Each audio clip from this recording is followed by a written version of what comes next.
What's going on, everybody? It's your boy Shuggy from Shook Earth Media, and today we are back again with The Witcher, episode 206, called Dear Friend.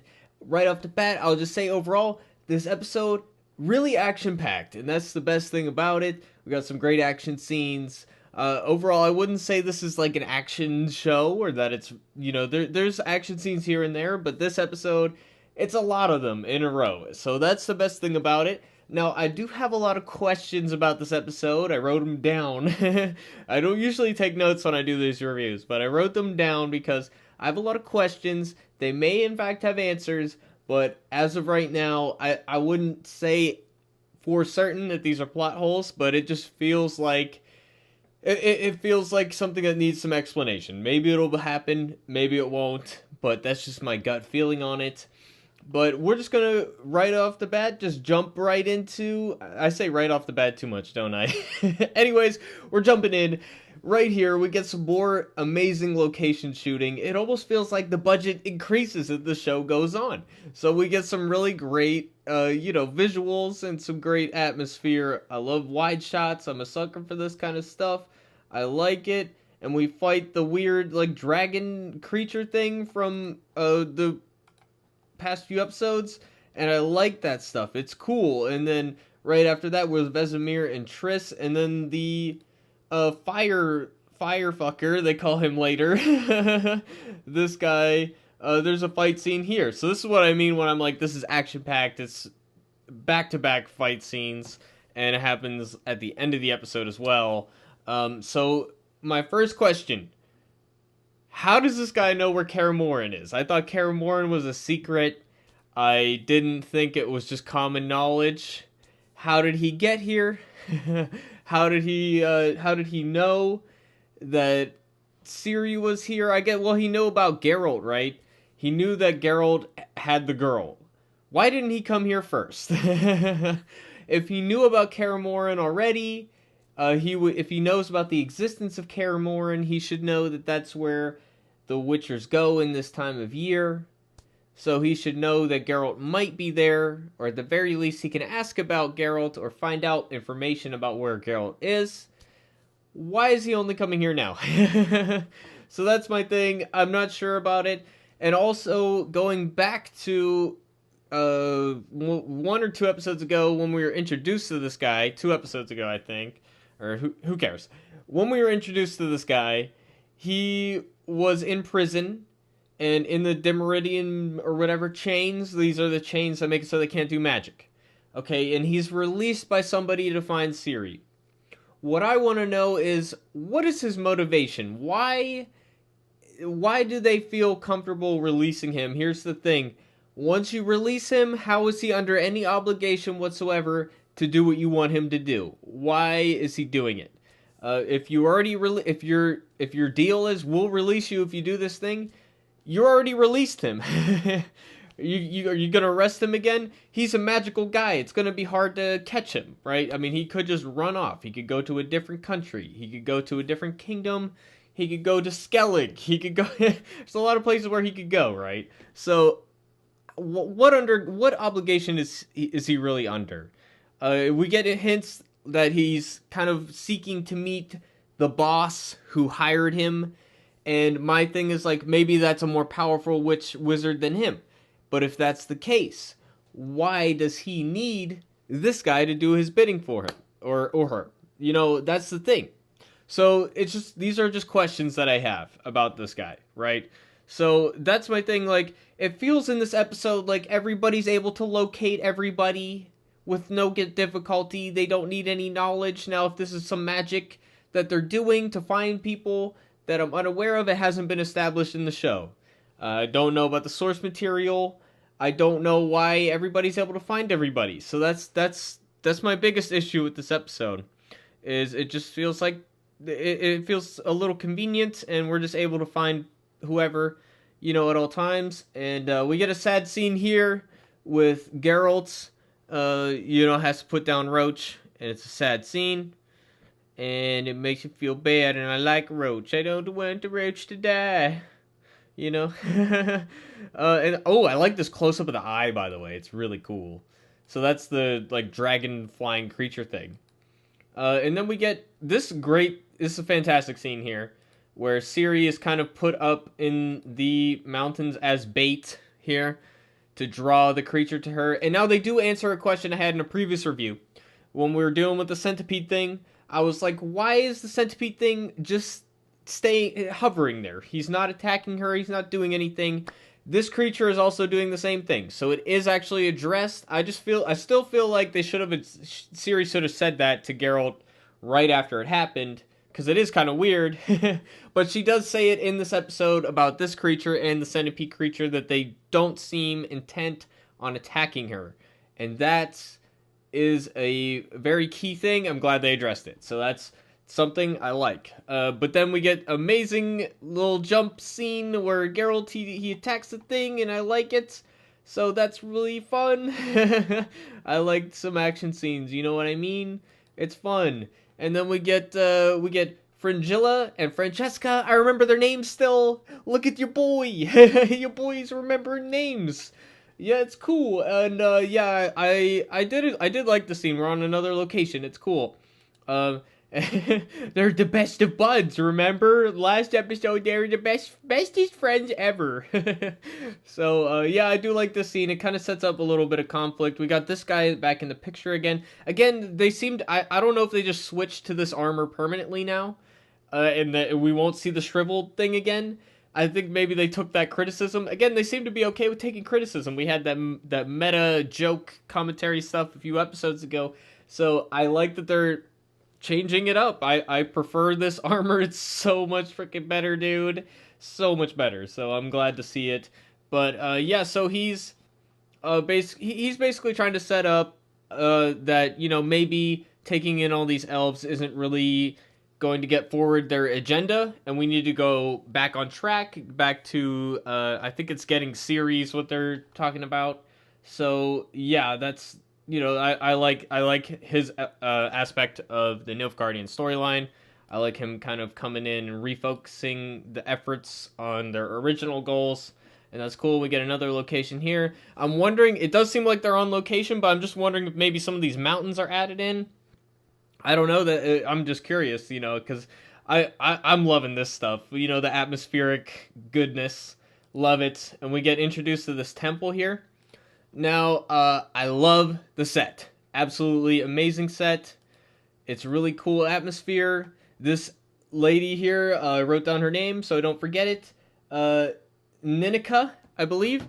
Ninika, a great performance, interesting character. I seem to remember her from the books, but I could be wrong, because I've only read the first two. But I do like this atmosphere. But my first instinct is like, okay, so why are we here though? What is going to be cheap? Why do we come here?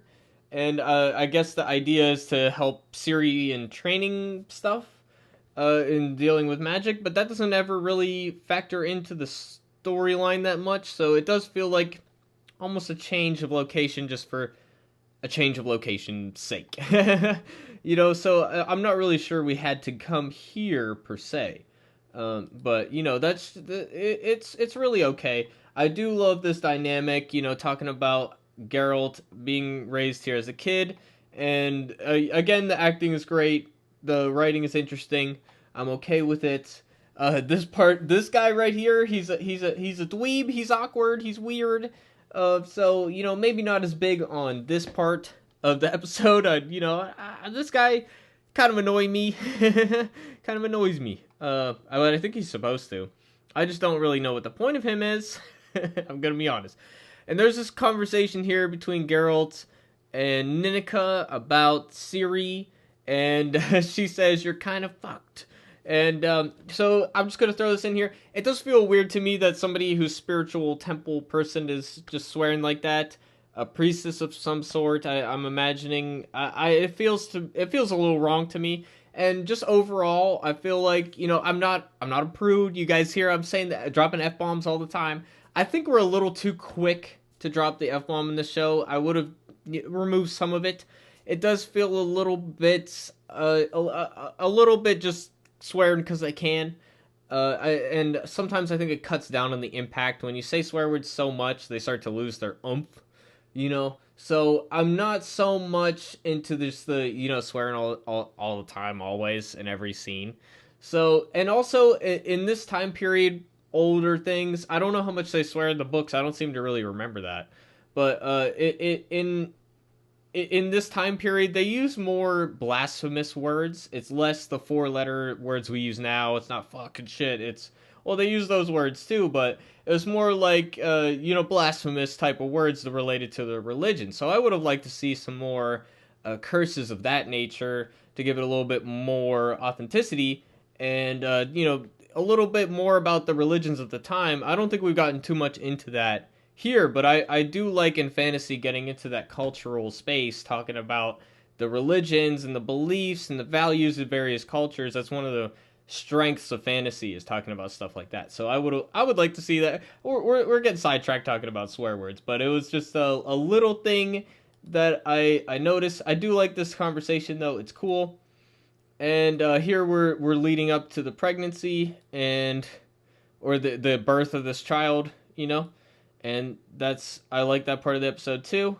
It's more of a minor part of the episode. And this guy, was he here? Was he in previous episodes? This guy feels like he just showed up here. So I don't know. It's definitely the first time he's talking, at least that I remember.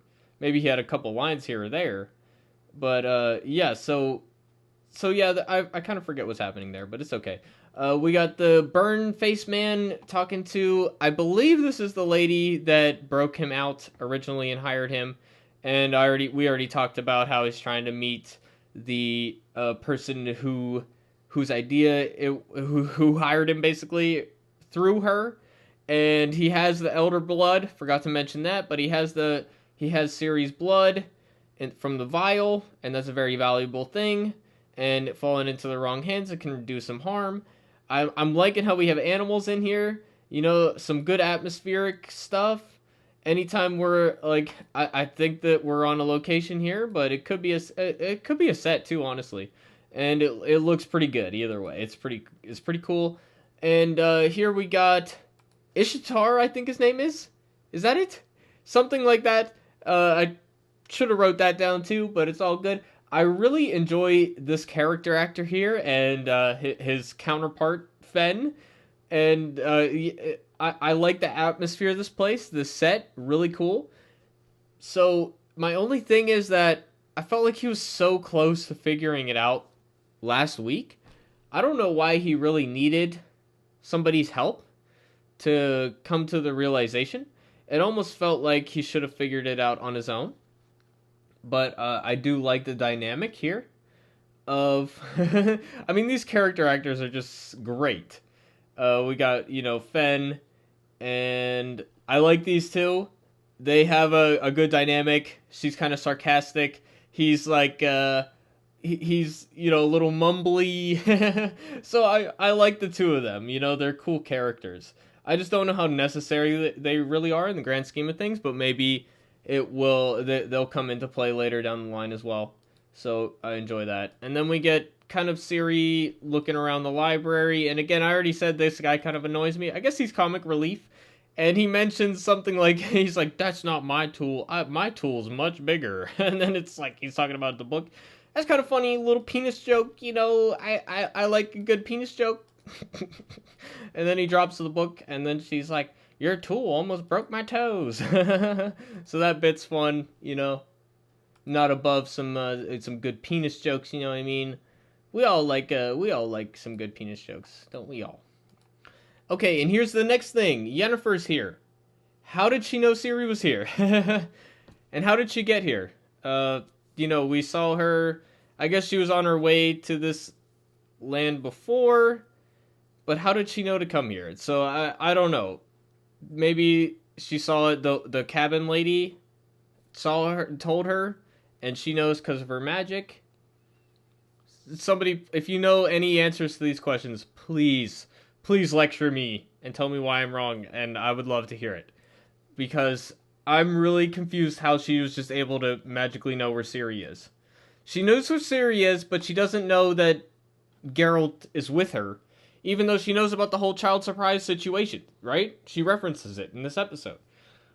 I don't know, man. She's acts so surprised when Geralt is here. And in the previous episode, she was like screaming about how bitter she is. Or 2 episodes ago, she was screaming about how bitter she was because of the whole Wish situation.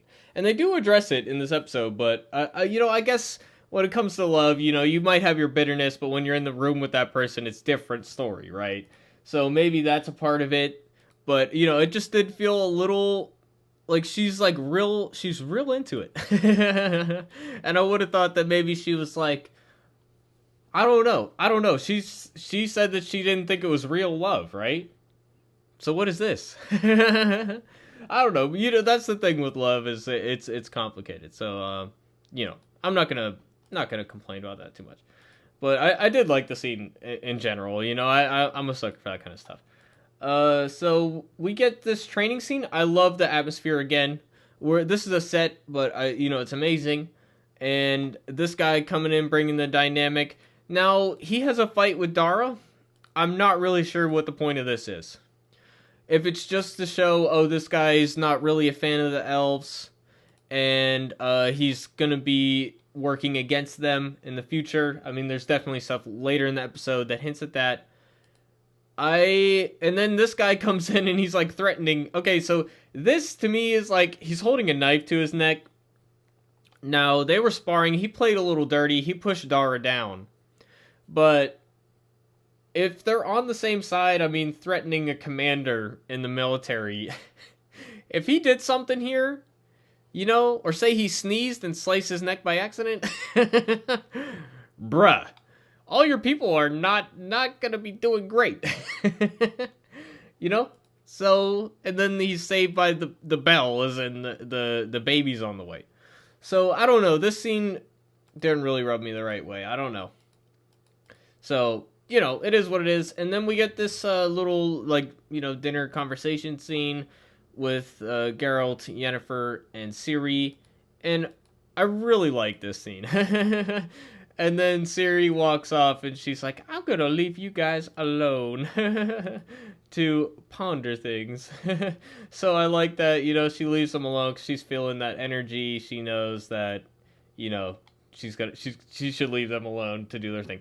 My thing is, she says that she's going to bed, but it's very clearly still daytime. So I feel like Geralt or Yennefer should have said it's daytime. I don't think she's going to bed. So I don't know. Maybe she is tired, I guess, because they did have a tough day. But yeah, and then we get the birth scene, and we got Frigilla in here. And, I just think it's kind of funny now after that whole scene with, oh, we're best buds ever. We're the bestest of all friends. I just think it's kind of funny. They do this little fake out where you think the baby's dead at first. And then I was like, the baby's not going to be dead. Because it would be like, what was the whole point of this whole pregnancy storyline if the baby just dies, So, yeah, I mean, it is a dramatic scene. I like it. I don't have an issue with it. I wasn't surprised by it personally. But your mileage may vary. But yeah, and then the celebration whenever she tells everybody and they're all happy, that, I don't know, I'm a sucker for that stuff too. I get emotional at that, stuff like that, celebration of life and all that. The birth of child is an emotional thing. But yeah, and then this scene here, we're lighting candles, we're talking about the dead, and this scene, amazing. Love it. Really getting to that emotional core, getting to know Ciri. And it's really great. I call balls and strikes. I'm not just here to complain about stuff. I love it. This scene, it's one of my favorite scenes in the episodes, honestly. I still stand by that. I'm not sure we had to come here, but just for this, I'm glad we did. I mean, the set is just beautiful. Look at that, and the candlelight. It's awesome. I absolutely love it. And then the baby's born, and then we got this guy. Talking to Frigilla and talking about how, now that the elves can reproduce on their own, which was an issue prior to today, maybe they won't feel like they need Nilfgaard and they might turn on them, or they might have a contradictory agenda. And I think that's a really interesting plot line, and he's probably correct, honestly. So, and then he has a letter from the White Flame, who is I thought it was like their god or something, but I guess it's an actual person. So I don't know who that is. Maybe it's the Emperor. I don't know. If somebody could explain that to me, I seem to remember something about that from the games, but I just kind of forget at this moment. And I didn't bother to look it up because I just want to give my impressions as we go. So I don't want to seem like I'm super the most knowledgeable person ever about it. I'm just want to give you guys my gut instinct because I feel like we have good discussions here. So that's what we're trying to do. And then yeah, we have this good scene and they have a heart to heart about how they hurt each other basically. And I like this scene too, and it's good. And then we're back with these two, and they're figuring out who Siri is and all that. And we learn that Siri has a gene, and it's mistranslated. It was translated as the elves' weapon against the humans, but it's actually a warrior. So I think that's an interesting little tidbit, and I like it. And again, these character actors are awesome. They're funny. They're amusing. I like them. Then we have Dara talking to this owl thing. I want to know who this owl is, man. Can we just figure that out already? Who is this owl? Okay, is he a messenger or is this like a person transformed into the owl? I don't know. He's talking to him. He's figured out that Siri is the true target at this point. We saw him in the garden part earlier. This scene over here, we saw him overhearing the talk about Siri. So, and he obviously knows Siri. So that I like that touch. It's nice.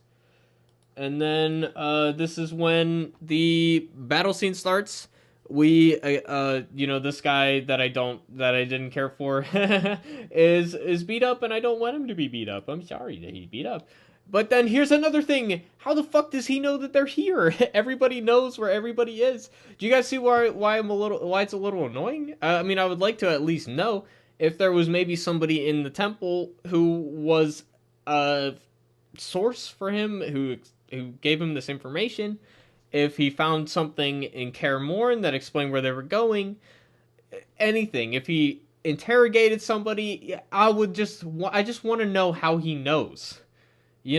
Same with Yennefer. Like I don't know. You guys see my frustration with that? It's just very convenient, So yeah, and then the fight scene I will say is pretty good. But right away he blasts Siri here, and then there's this ring of fire. But here's the thing. I was a Boy Scout and I did a lot of camping, right? We did a lot of campfires. I can't tell you how many times I've jumped through flame. Siri, girl, you can just jump over that. It's no big deal. You know what I mean?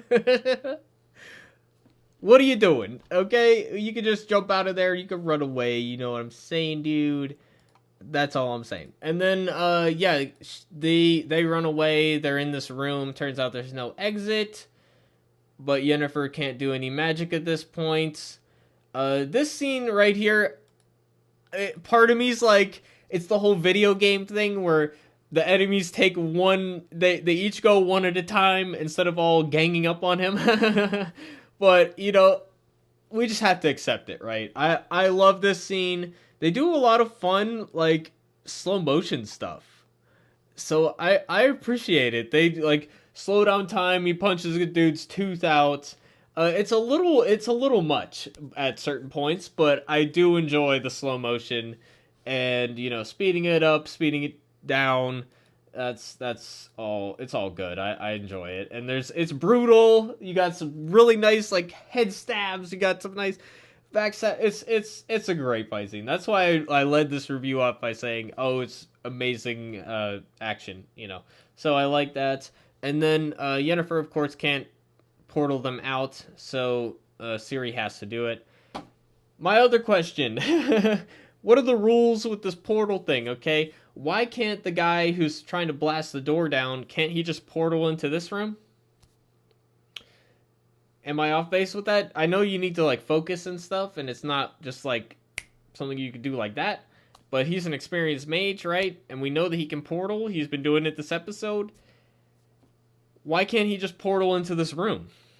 Can somebody explain that to me? That would be nice. Like, why is he trying to burn the door down instead of just fucking teleporting in here? Wouldn't that be easier? Am I stupid? What am I missing here? I don't know. Is that dumb? I would like to know what the rules are. That's the thing with magic, is like, I like it to be fairly defined and to have limitations, because if it's just like you can use it whenever it's convenient, but when it's not convenient, it just doesn't work. Or you know what I mean? So that's the thing. Now I think we've had people teleport to places they haven't been. Like the burn face guy, he teleported into Kaer Morhen. Had he ever been there before? Can you teleport to places you haven't been? Do you have to know the place? Do you have to have it pictured in your mind? What are the limitations here? I don't get it. There's something missing. And then the guy burning it down, he teleports away because Geralt's about to get him. And then Ciri already walked through the portal. Yennefer, of course, has her own agenda. She wants to get her power back. I mean, at this point, I'm not a fan of Yennefer just doing this, right? It's like a selfish thing. I understand it. That doesn't mean I like her for that. So I don't know. Is she supposed to be unlikable at this point, or how am I supposed to feel about her? Because I don't like that she's doing this. You know what I mean? So yeah, and then they wake up. Here's the other question: they wake up and then they're like they throw up, and like we've seen people portal and this hasn't been a thing. Now we saw Geralt do it, and Geralt's a little bit more sturdy. So I can understand him not throwing up. But she's teleported before, I swear, and she didn't throw up like this.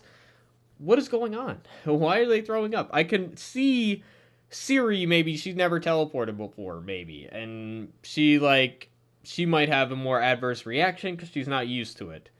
That would make sense to me. But I don't know. I just feel like we're missing some knowledge here.